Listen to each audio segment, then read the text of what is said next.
Assalamualaikum warahmatullahi wabarakatuh. Perkenalkan, saya Safira Aidil Nadevi dari kelas B ingin mempresentasikan mengenai Social Identity Theory.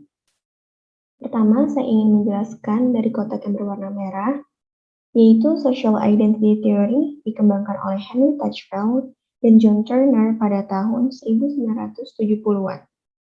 Kemudian, kotak yang berwarna orange mengenai tujuan dari Social Identity Theory.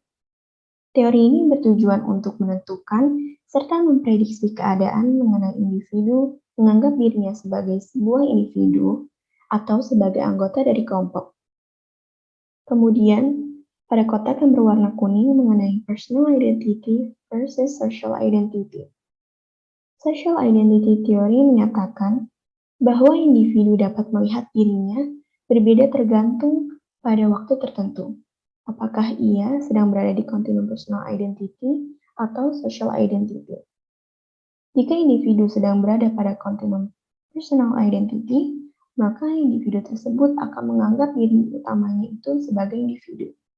Sedangkan, jika individu tersebut sedang berada pada kontinum social identity, maka individu akan menganggap dirinya sebagai anggota kelompok sosial tertentu.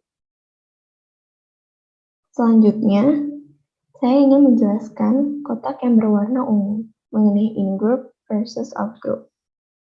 Social identity theory mengungkapkan bahwa individu berusaha untuk merasa positif mengenai kelompoknya, dan bagian dari harga diri individu itu berasal dari keanggotaan kelompok sosialnya. Jadi, individu itu akan termotivasi untuk melihat kelompoknya secara positif, khususnya bagi mereka yang paling menghargai identitas sosial tertentu. Orang lain, ketika dikategorikan sebagai anggota kelompok yang sama dengan individu itu, ketika orang lain itu bekerja dengan baik atau melakukan hal yang positif, maka orang lain itu akan membantu membuat kelompok individu ini lebih positif. Kemudian, individu itu memiliki kecenderungan untuk memilih pesan media yang menampilkan gambaran positif terkait anggota in-groupnya, dibandingkan dengan pesan media yang tidak menyenangkan atau negatif yang menampilkan anggota dari in-groupnya itu. Jadi pada teori social identity ini, orang berprasangka kepada kelompok lain atau out-groupnya karena memang adanya in-group dan out-group, di mana orang memang punya kecenderungan untuk in-group itu. Individu tersebut akan positif atau senang, sedangkan kepada out-group, individu tersebut akan merasa negatif atau tidak suka. Hal ini dinamakan dengan in-group favoritism, out-group derogation.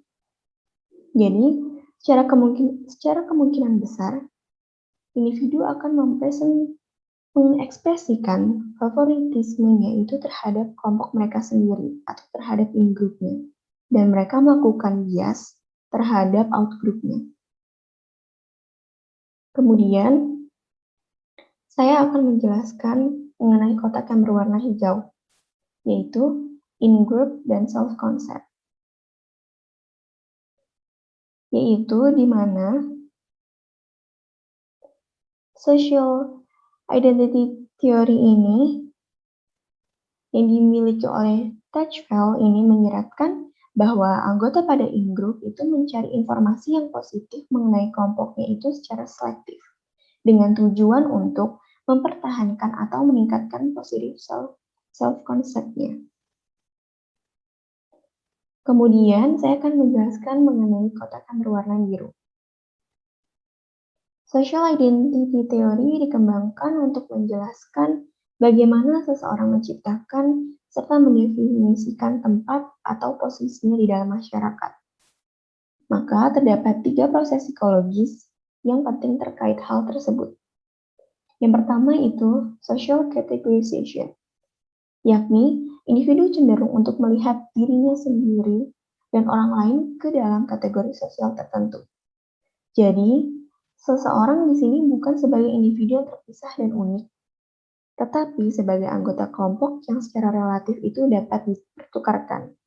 Contohnya adalah, Rani berpikir mengenai Nina, yaitu ia berpikir bahwa Nina itu sebagai seorang dokter atau sebagai seorang fans K-pop.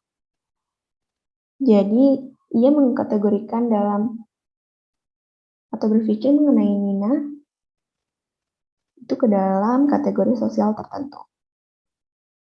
Selanjutnya, ada social comparison, yaitu merupakan proses seseorang menentukan nilai relatif atau status sosial dari kelompok tertentu beserta anggotanya.